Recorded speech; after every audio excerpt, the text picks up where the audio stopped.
Noches bohemias de pura poesía y KNB Radio Internet presentan cápsulas culturales con escritora y poeta argentina Diosma Patricia Davis.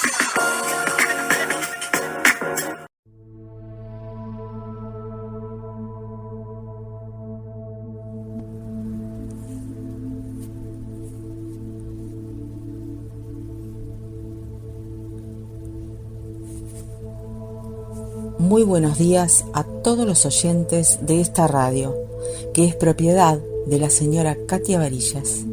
Soy Diosma Patricia Davis desde la ciudad autónoma de Buenos Aires, Argentina. Y gracias a su generosidad estoy a cargo de la conducción de este programa denominado Cápsulas Culturales, donde les vamos a proporcionar reseñas de hechos y personajes internacionales destacados en las distintas ramas del arte y de la cultura en general. Sean todos bienvenidos.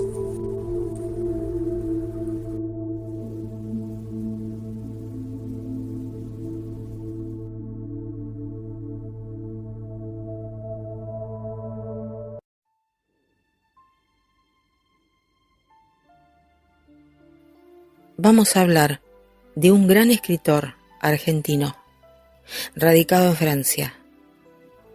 Vamos a hablar de Julio Cortázar. Y es un gran honor para mí, en esta ocasión, presentarles su historia, sus obras.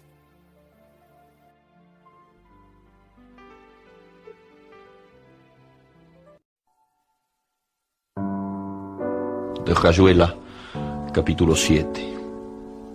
Toco tu boca. Con un dedo toco el borde de tu boca. Voy dibujándola como si saliera de mi mano, como si por primera vez tu boca se entreabriera. Y me basta cerrar los ojos para deshacerlo todo y recomenzar. Hago nacer cada vez la boca que deseo, la boca que mi mano elige y te dibuja en la cara.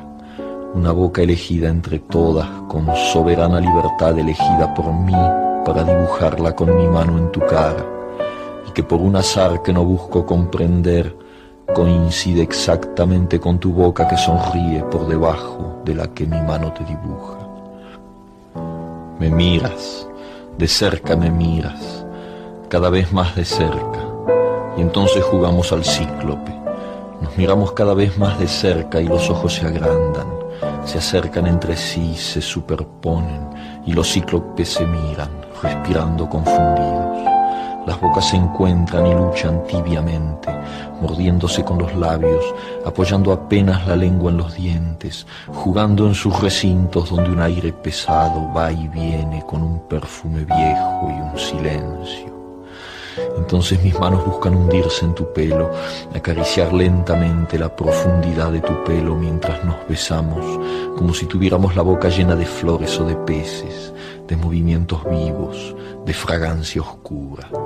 Y si nos mordemos el dolor es dulce, y si nos ahogamos en un breve y terrible absorber simultáneo del aliento, esa instantánea muerte es bella, y hay una sola saliva y un solo sabor a fruta madura. Y yo te siento temblar contra mí como una luna en el agua.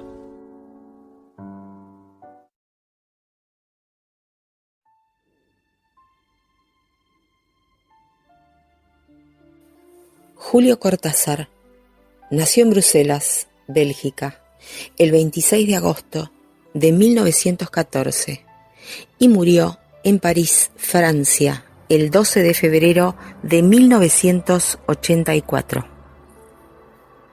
Fue escritor, profesor y guionista. Hijo de un funcionario asignado a la Embajada Argentina en Bélgica, su nacimiento coincidió con el inicio de la Primera Guerra Mundial, por lo que sus padres permanecieron más de lo previsto en Europa. En 1918, a los 4 años de edad, Julio Cortázar se desplazó con ellos a Argentina para radicarse en el suburbio bonaerense de Banfield. Durante 5 años fue maestro rural. Pasó más tarde a Buenos Aires. Viajó a París, con una beca. Concluida esta, su trabajo como traductor de la UNESCO le permitió afincarse definitivamente en la capital francesa. Julio Cortázar ya había publicado en Buenos Aires el poemario Presencia con el seudónimo de Julio Denis, el poema dramático Los Reyes y la primera de sus series de relatos breves, Bestiario, en la que se advierte la profunda influencia de Jorge Luis Borges.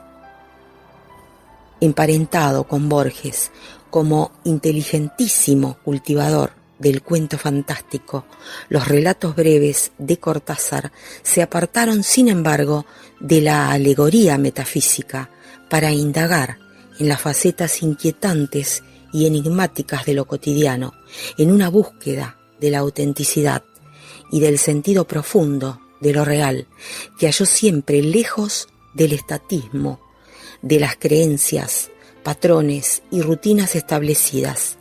Su afán renovador se manifiesta sobre todo en el estilo y en la subversión de los géneros, que se verifica en muchos de sus libros, de entre los cuales la novela Rayuela, de 1963, sobresale como su obra maestra. En la década de 1960, Julio Cortázar se convirtió en una de las principales figuras del llamado boom de la literatura hispanoamericana y disfrutó del reconocimiento internacional. Su nombre se colocó al mismo nivel que el de los grandes protagonistas del boom: Gabriel García Márquez, Mario Vargas Llosa, los mexicanos Juan Rulfo, Carlos Fuentes, los uruguayos Juan Carlos Onetti, Mario Benedetti o sus compatriotas Jorge Luis Borges, Ernesto Sábato, entre otros. A diferencia de Borges, Cortázar sumó a su sensibilidad artística su preocupación social y estuvo muy cerca de los movimientos de izquierdas.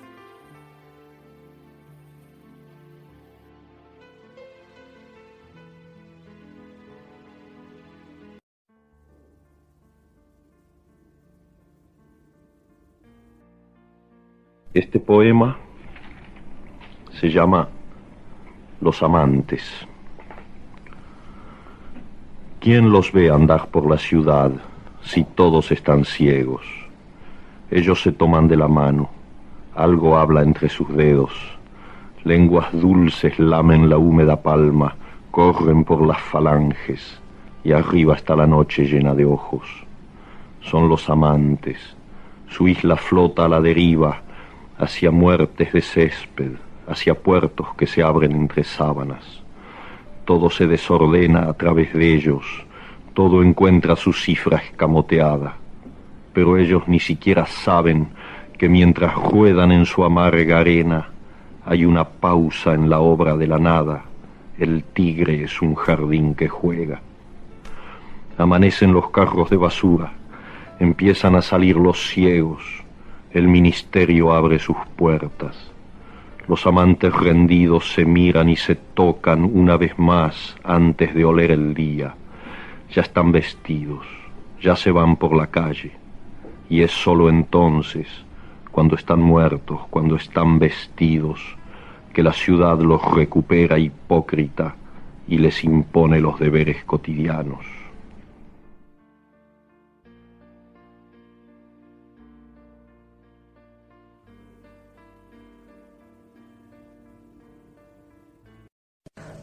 Nadie puede dudar de que las cosas recaen. Un señor se enferma y de golpe un miércoles recae. Un lápiz en la mesa recae seguido. Las mujeres, ¿cómo recaen?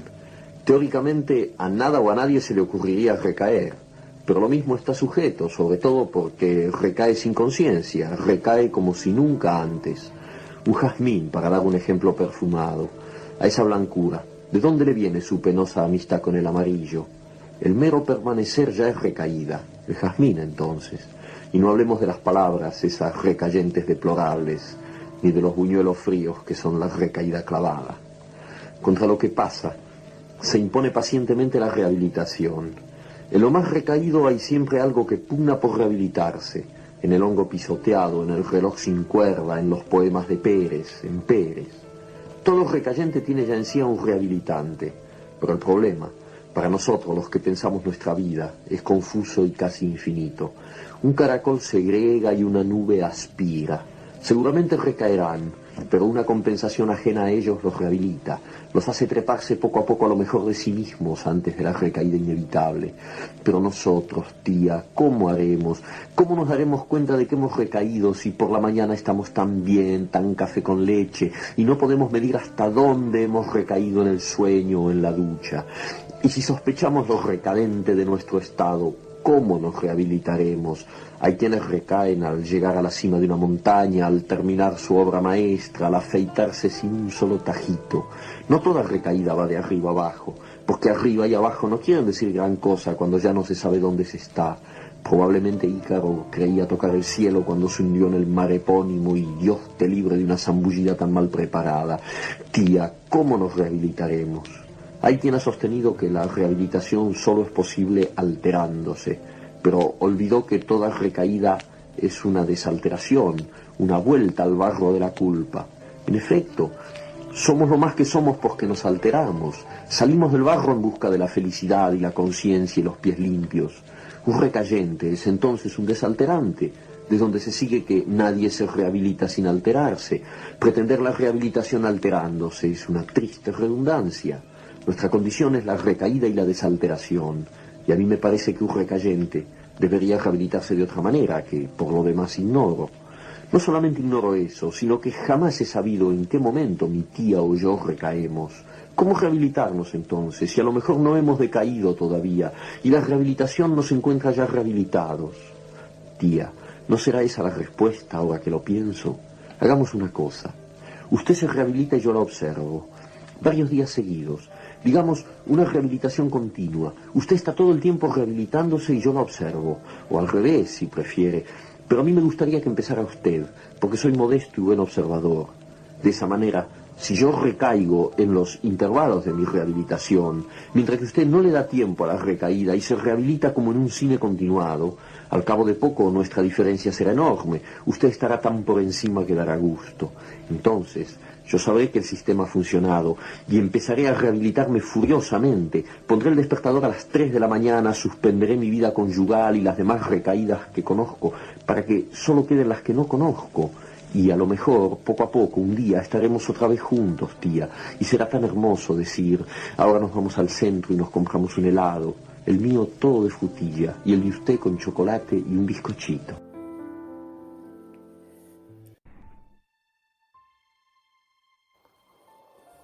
En el ámbito del cuento, Julio Cortázar es un exquisito cultivador del género fantástico, con una singular capacidad para fusionar en sus relatos los mundos de la imaginación y de lo cotidiano, obteniendo como resultado un producto altamente inquietante.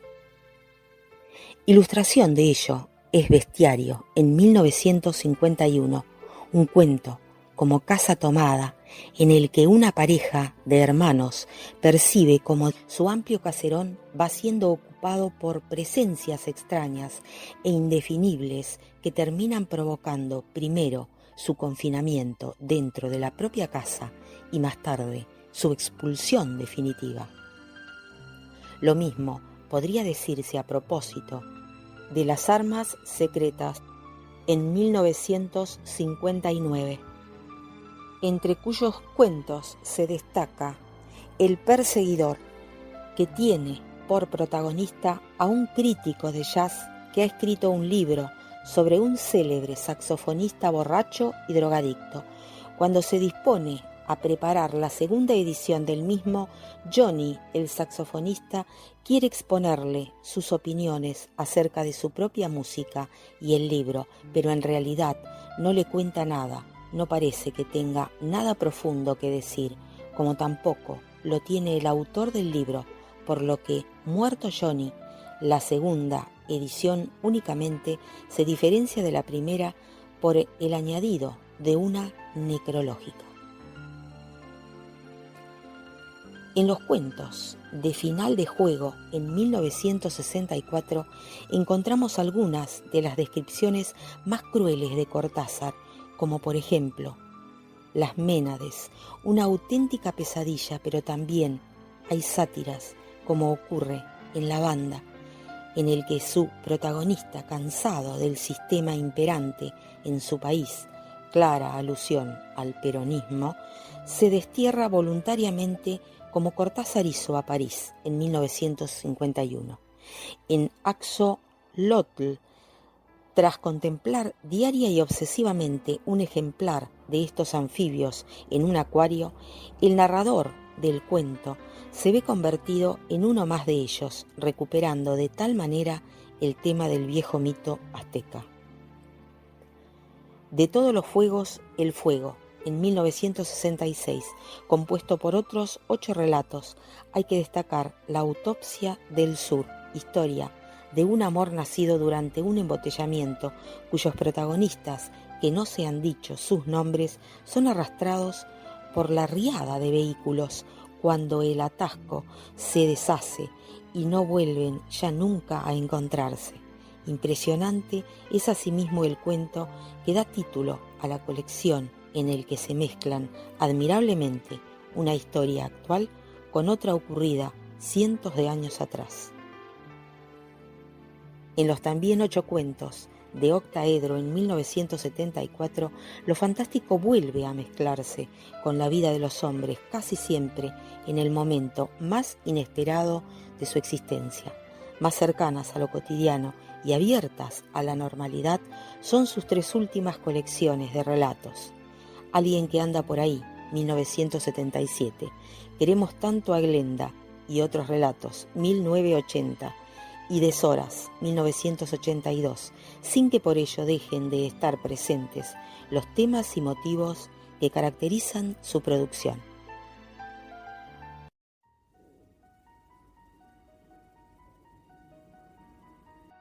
Dentro del panorama latinoamericano, en este tercer mundo con el que acabaremos un día, a nadie puede extrañarle demasiado este cuento sin moraleja.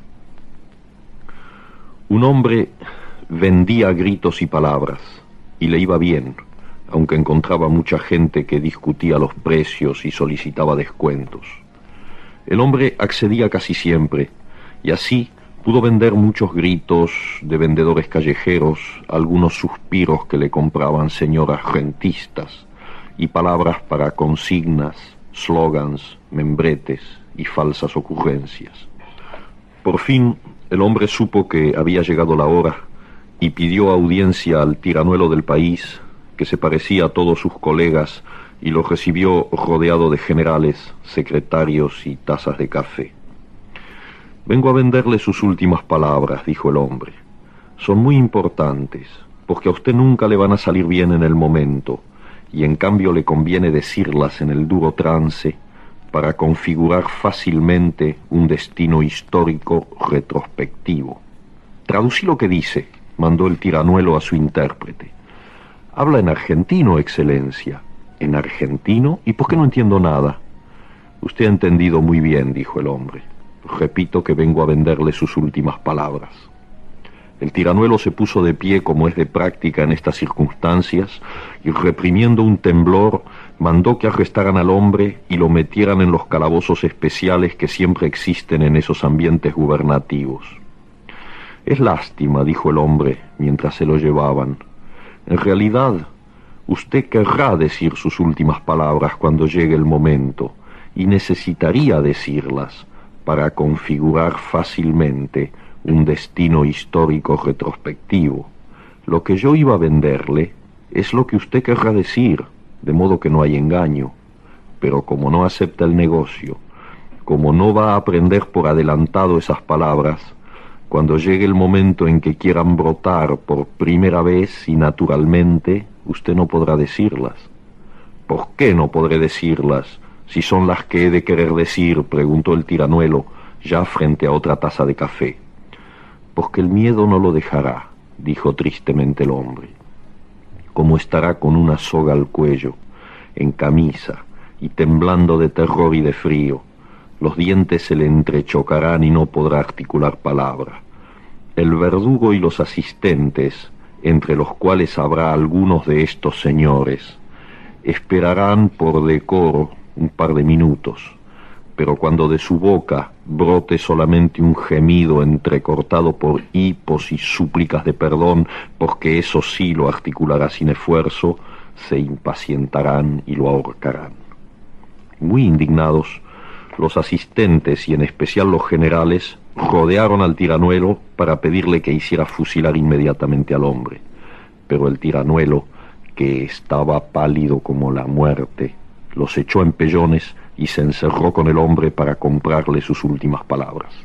Entretanto, los generales y secretarios, humilladísimos por el trato recibido, prepararon un levantamiento y a la mañana siguiente prendieron al tiranuelo mientras comía uvas en su glorieta preferida.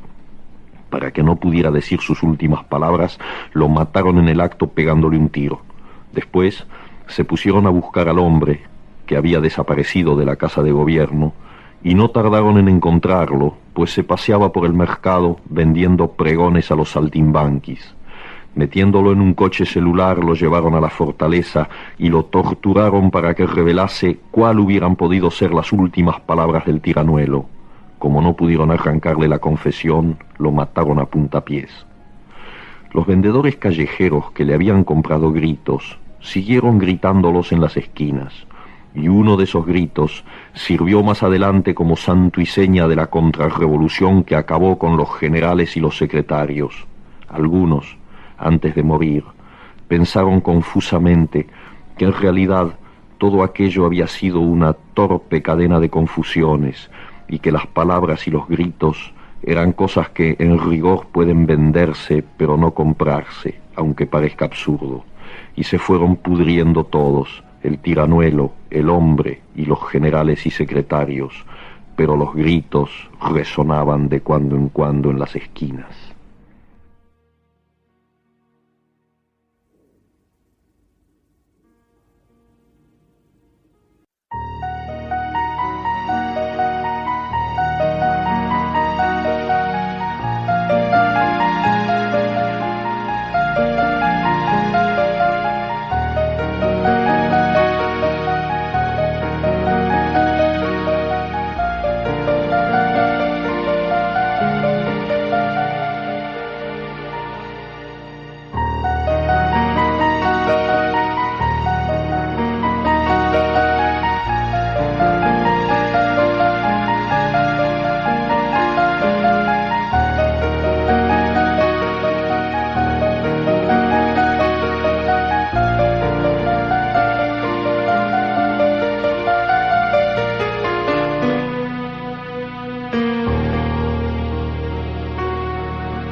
Su viaje a Cuba con Fidel Castro en 1962 constituyó una experiencia decisiva en su vida y el detonante de un radical cambio de actitud que influiría profundamente en su vida y en su obra. El intelectual introvertido que había sido hasta entonces devendrá en activista político. Merced a su concientización social y política, en 1970 se desplazó a Chile para asistir a la ceremonia de toma de posesión como presidente de Salvador Allende y más tarde a Nicaragua para apoyar el movimiento sandinista. Como personaje público, Julio Cortázar intervino con firmeza en la defensa de los derechos humanos y fue uno de los promotores y miembros más activos del Tribunal Russell. Como parte de este compromiso, escribió numerosos artículos y libros, entre ellos Dossier Chile, el libro negro sobre los excesos del régimen del general Pinochet, y Nicaragua, tan violentamente dulce, testimonio de la lucha sandinista contra la dictadura de Anastasio Somoza, en el que incluyó el cuento Apocalipsis en Solentiname y el poema Noticias para viajeros. 3 años antes de morir, adoptó la nacionalidad francesa, aunque sin renunciar a la argentina. Falleció en París el 12 de febrero de 1984, poco después de enviudar de su segunda mujer, Carol Dunlop. La obra de Julio Cortázar. La literatura de Cortázar parte de un cuestionamiento vital cercano a los planteamientos existencialistas en la medida en que puede caracterizarse como una búsqueda de la autenticidad, del sentido profundo de la vida y del mundo. Tal temática se expresó en ocasiones en obras de marcado carácter experimental que lo convierten en uno de los mayores innovadores de la lengua y la narrativa en la lengua castellana. Como en Jorge Luis Borges, sus relatos ahondan en lo fantástico, aunque sin abandonar, por ello, el referente de la realidad cotidiana. De hecho, la aparición de lo fantástico en la vida cotidiana muestra precisamente la abismal complejidad de lo real. Para Cortázar, la realidad inmediata significa una vía de acceso a otros registros de lo real, donde la plenitud de la vida alcanza múltiples formulaciones. De ahí que su narrativa constituya un permanente cuestionamiento de la razón y de los esquemas convencionales de pensamiento. En la obra de Cortázar, el instinto, el azar, el goce de los sentidos, el humor y el juego terminan por identificarse con la escritura, que es a su vez la formulación del existir en el mundo. Las rupturas de los órdenes cronológico y espacial sacan al lector de su punto de vista convencional, poniéndole diferentes posibilidades de participación, de modo que el acto de la lectura es llamado a completar el universo narrativo. Tales propuestas alcanzaron sus más acabadas expresiones en las novelas, especialmente en Rayuela, considerada una de las obras fundamentales de la literatura de lengua castellana, y en sus relatos breves, donde pese a su originalísimo estilo y su dominio inigualable del ritmo narrativo, se mantuvo más cercano a las convenciones del género. Cabe destacar, entre otros muchos cuentos, Casa Tomada o Las Babas del Diablo, ambos llevados al cine, y El Perseguidor, cuyo protagonista evoca la figura del saxofonista negro Charlie Parker.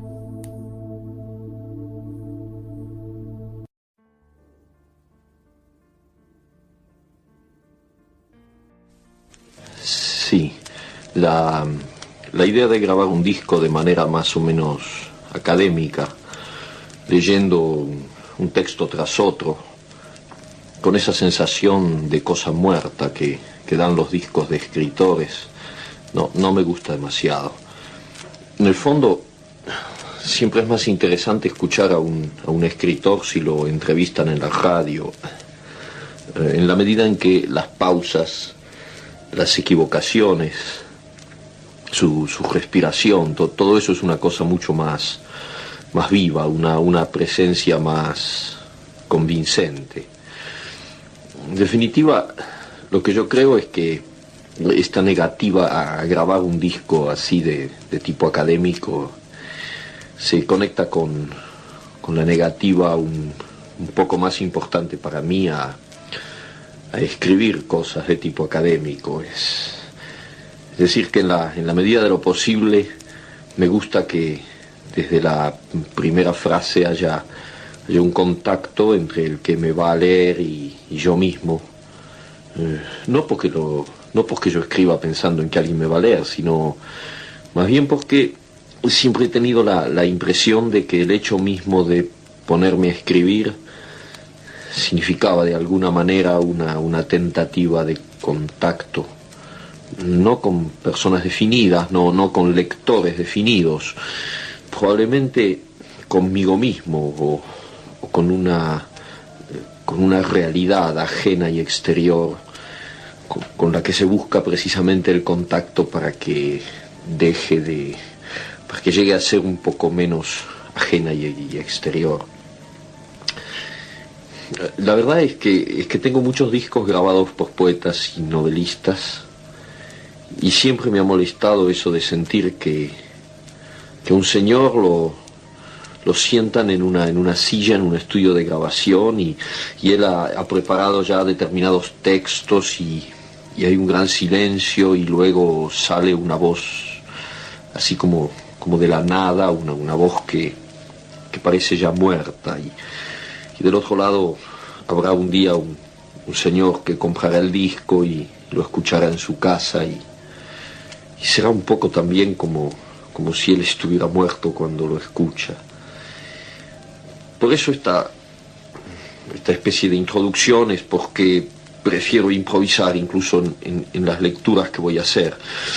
Más vale leer mal siendo uno mismo que pretender igualar a un buen lector profesional. Y sobre todo porque quisiera sentirme un poco como si estuviera en la misma habitación donde usted oye ahora este disco. Y cuando digo usted no existe para mí.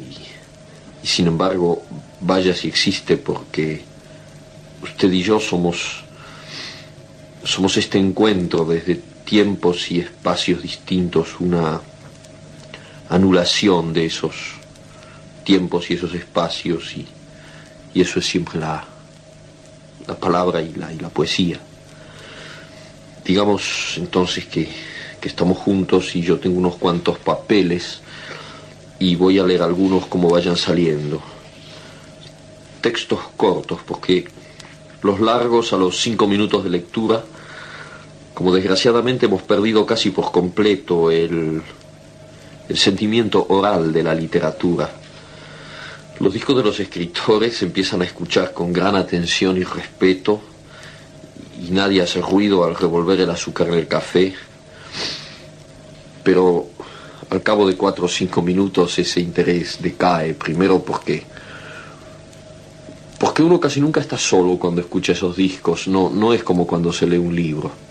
Entonces hay una impaciencia progresiva que va ganando el ánimo y al final es bastante frecuente que todo el mundo se ponga a hablar, cosa que no me parece nada mal, porque es bastante injusto que sea yo el único que hable si ustedes son 5 o 6, o incluso solamente uno, pero en fin. De todas maneras, puesto que no estoy físicamente con ustedes para tomar ese café o ese trago o fumar esos cigarrillos, es mejor que les lea textos cortos y lo más variados posible. Por ejemplo, este cuento muy breve que se llama Continuidad de los parques.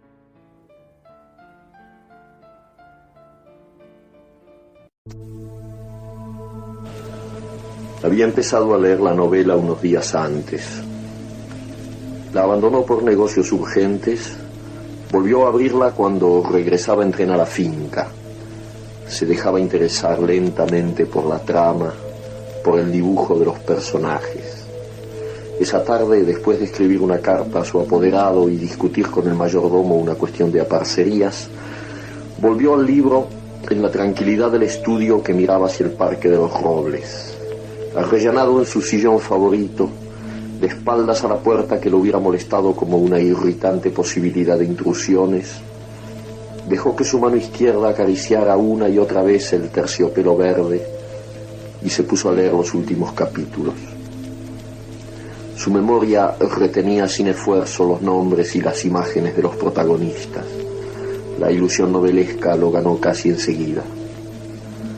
Gozaba del placer casi perverso de irse desgajando línea a línea de lo que los rodeaba y sentir a la vez que su cabeza descansaba cómodamente en el terciopelo del alto respaldo, que los cigarrillos seguían al alcance de la mano, que más allá de los ventanales danzaba el aire del atardecer bajo los robles.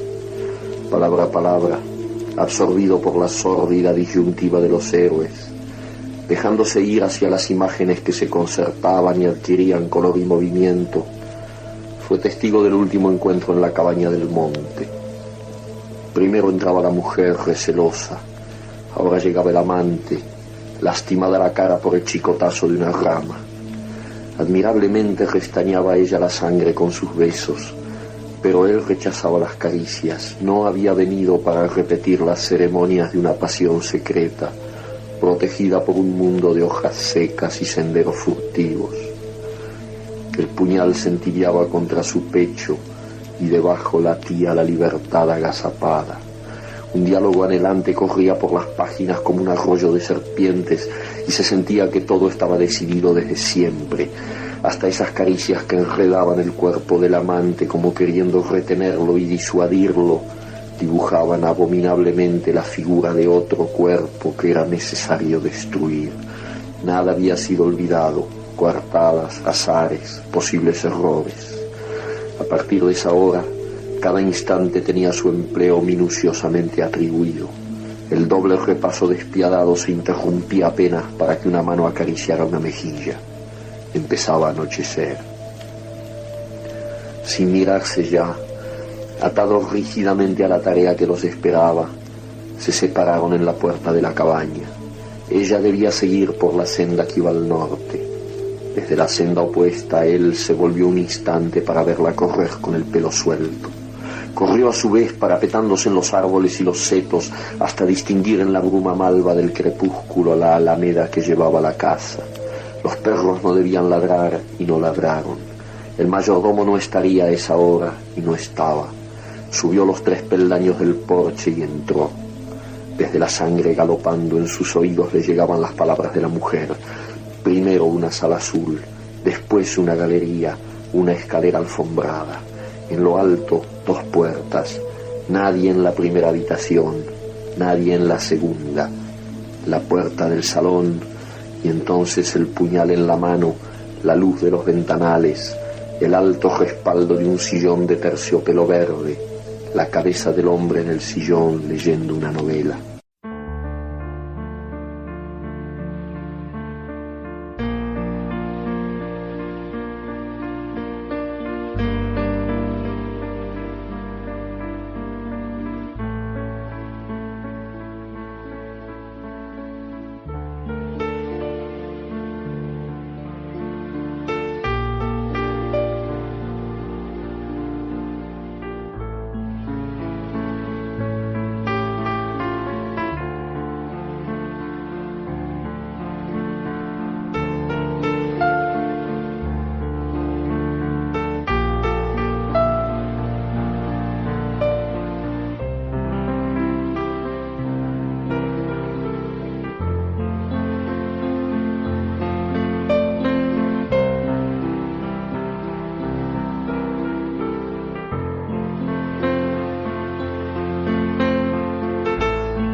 es precisamente lejos del relato corto, donde reside la huella revolucionaria e irrepetible que Julio Cortázar dejó en la literatura en lengua española. El momento álgido de la propuesta innovadora que aniquilaba las convenciones genéricas fue la escritura de Rayuela en 1963, protagonizada por un alter ego de Cortázar, Horacio Oliveira. Rayuela narra el itinerario de un intelectual argentino en París. Primera parte. Y luego en Argentina, segunda parte. Para agregar en la tercera parte y al modo de misceláneas una serie de anotaciones, recortes periodísticos, poemas y citas que pueden intercalarse en la lectura de las dos primeras, según el recorrido que decida el lector a partir de los dos que propone el autor. Las desavenencias amorosas entre la maga y Horacio Oliveira, los conflictos intelectuales de Horacio, una amplia red de referencias culturales con el jazz en posición preferente y la invitación a la participación del lector como coautor de esa obra abierta, encontraron en el clima de efervescencia cultural de la década de 1960 su perfecto campo de desarrollo. Rayuela ha quedado así como uno de los emblemas imprescindibles de la cultura argentina de ese momento en el que la novela de Julio Cortázar ocupó un lugar central y fue objeto de toda clase de asedios y comentarios críticos. Algunas de las sucesivas novelas de Cortázar fueron un intento de avanzar en la dirección de Rayuela. Así, la titulada 62, Modelo para armar, en 1968, es un excelente comentario en paralelo, extraído de una propuesta sugerida en el capítulo 62 de su obra maestra. En el libro de Manuel, 1973, el experimentalismo deja paso a un intento de explicar la difícil convivencia entre el compromiso político y la libertad individual. Por lo que respecta al género de los almanaques, esa combinación específicamente cortazariana de todos los géneros, en ninguno es imprescindible referirse a títulos como La Vuelta al Día en 80 Mundos, en 1967, o Último Round, 1969. Tales volúmenes de difícil clasificación alternan el cuento con el ensayo, el poema y el fragmento narrativo o crítico. En este apartado merecen mención aparte las inefables historias de cronopios y de famas. Graciosos y complejos personajes simbólicos con singulares actitudes frente a la vida. Un tal Lucas, 1979, irónico retrato de un personaje de extraña coherencia, y el casi póstumo Los Autonautas de la Cosmopista, 1983, irrepetible mezcla de diario de viaje y testamento de amor.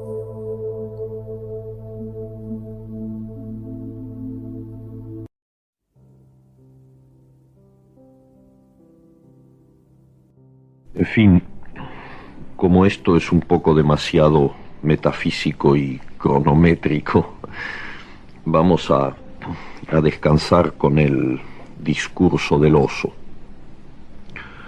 Soy el oso de los caños de la casa, subo por los caños en las horas de silencio, los tubos de agua caliente, de la calefacción, del aire fresco.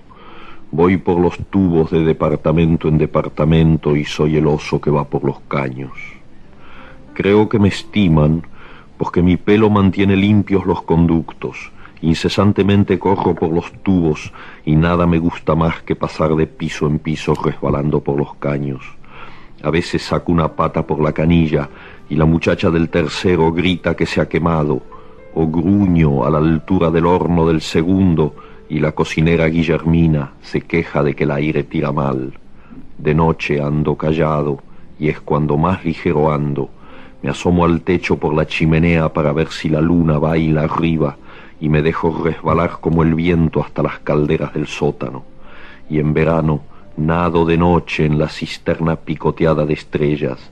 Me lavo la cara, primero con una mano, después con la otra, después con las dos juntas, y eso me produce una grandísima alegría. Entonces resbalo por todos los caños de la casa, gruñendo contento, y los matrimonios se agitan en sus camas y deploran la instalación de las tuberías. Algunos encienden la luz y escriben un papelito para acordarse de protestar cuando vean al portero. Yo busco la canilla que siempre queda abierta en algún piso. Por allí saco la nariz y miro la oscuridad de las habitaciones, donde viven esos seres que no pueden andar por los caños. Y les tengo algo de lástima al verlos tan torpes y grandes, al oír cómo roncan y sueñan en voz alta y están tan solos. Cuando de mañana se lavan la cara, les acaricio las mejillas, les lamo la nariz y me voy, vagamente seguro de haber hecho bien.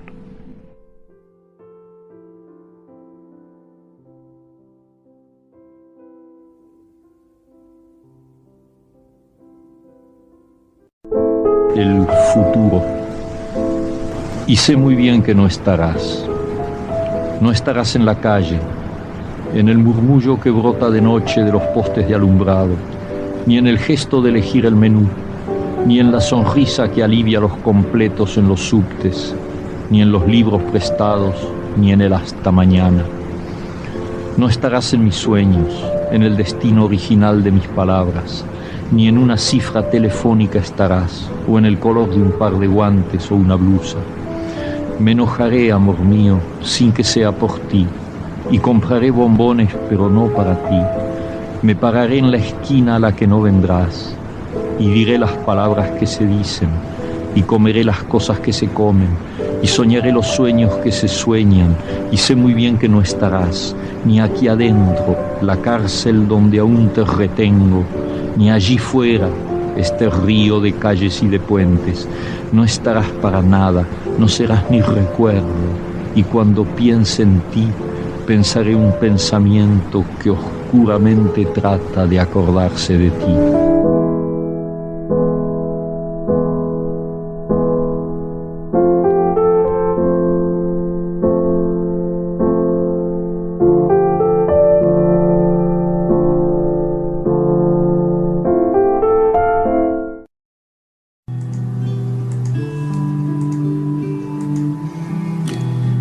Julio Cortázar. El breve amor.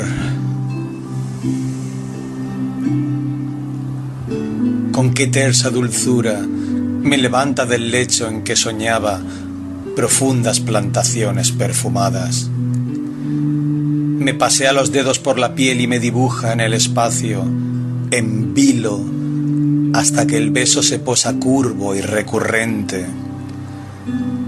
para que a fuego lento empiece la danza cadenciosa de la hoguera, tejiéndose en ráfagas, en hélices, ir y venir de un huracán de humo. ¿Por qué?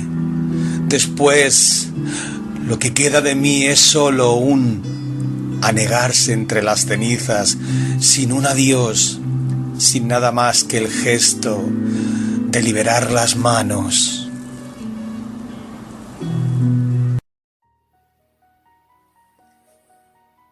En 1984 recibe el premio Konex de honor en Argentina.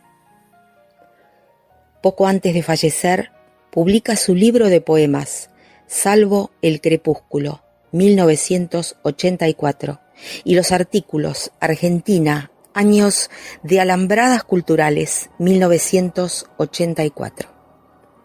En 1996 se publica póstumamente su ensayo Imagen de John Keats y en 2009 aparece Papeles inesperados, una obra miscelánea encontrada por su primera esposa, Aurora Bernardes. Se dice erróneamente que Julio Cortázar murió de cáncer, pero en realidad muere por una enfermedad que consistía en un retrovirus no identificado en la época. Lo contrajo porque sufrió una hemorragia estomacal en agosto de 1981 cuando vivía en el sur de Francia.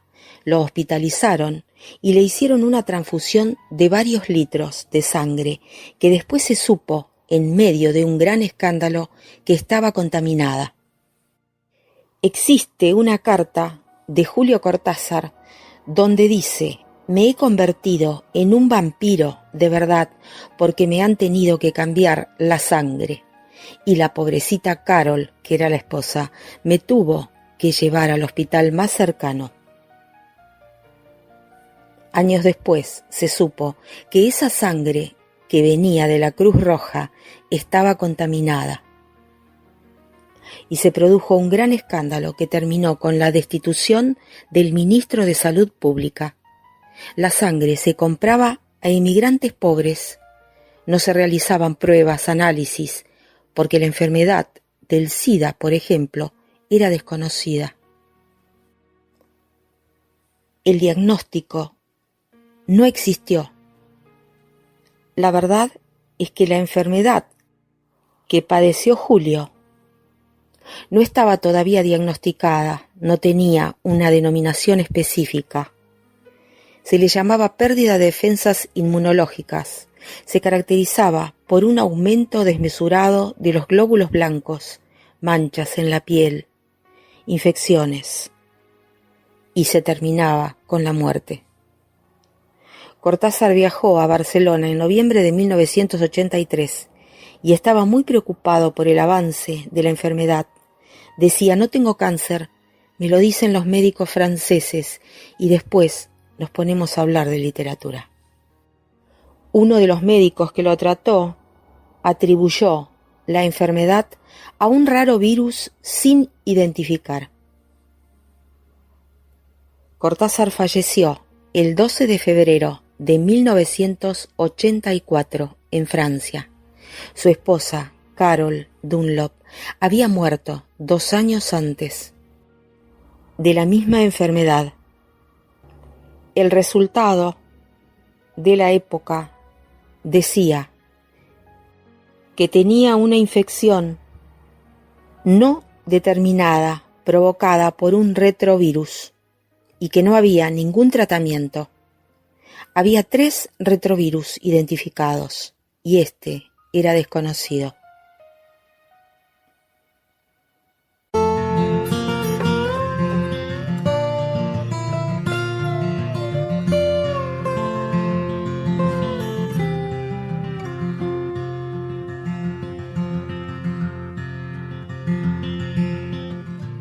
Todo lo que de vos quisiera es tan poco en el fondo, porque en el fondo es todo.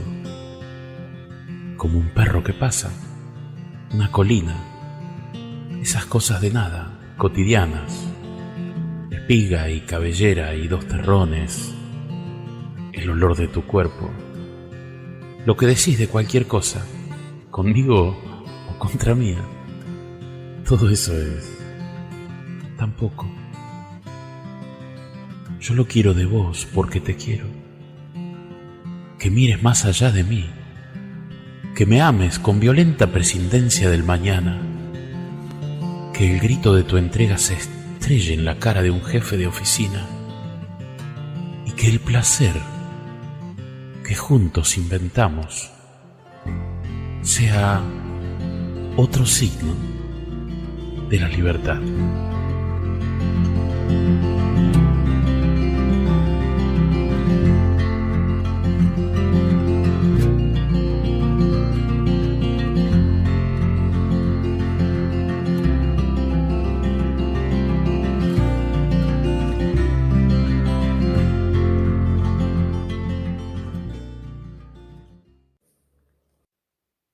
Yo no sé, mira, es terrible como llueve.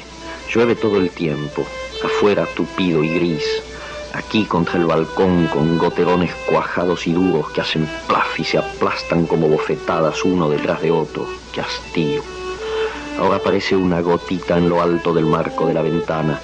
se queda temblequeando contra el cielo que la triza en mil brillos apagados. Va creciendo y se tambalea, ya va a caer y no se cae, todavía no se cae. Está prendida con todas las uñas, no quiere caerse, y se la ve que se agarra con los dientes mientras le crece la barriga.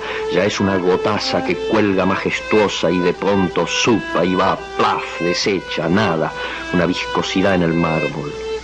Pero las hay que se suicidan y se entregan enseguida, brotan en el marco y ahí mismo se tiran. Me parece ver la vibración del salto, sus piernitas desprendiéndose y el grito que las emborracha en esa nada del caer y aniquilarse. Tristes gotas, redondas, inocentes gotas. Adiós, gotas, adiós.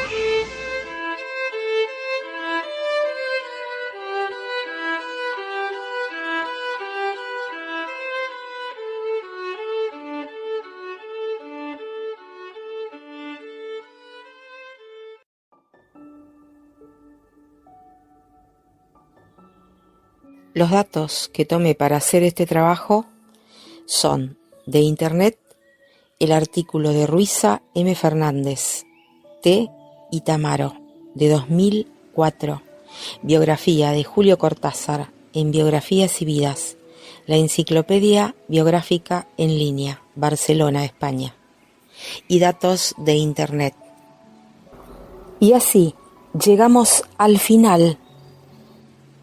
Para mí fue un honor muy grande hacer esta reseña del gran escritor Julio Cortázar.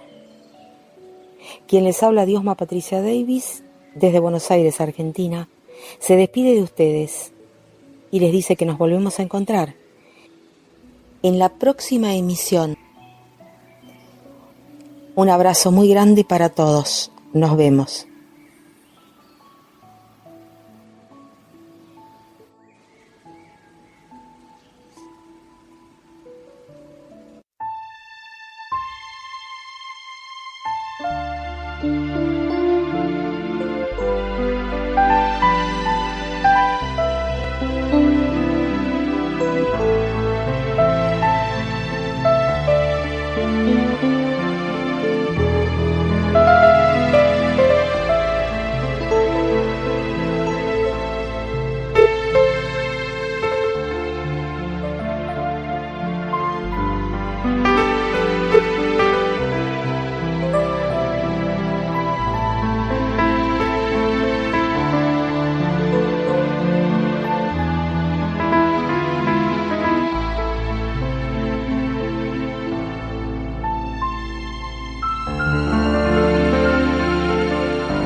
Noches Bohemias de Pura Poesía y KNB Radio Internet presentaron Cápsulas Culturales, un aporte de la escritora y poeta argentina Diosma Patricia Davis.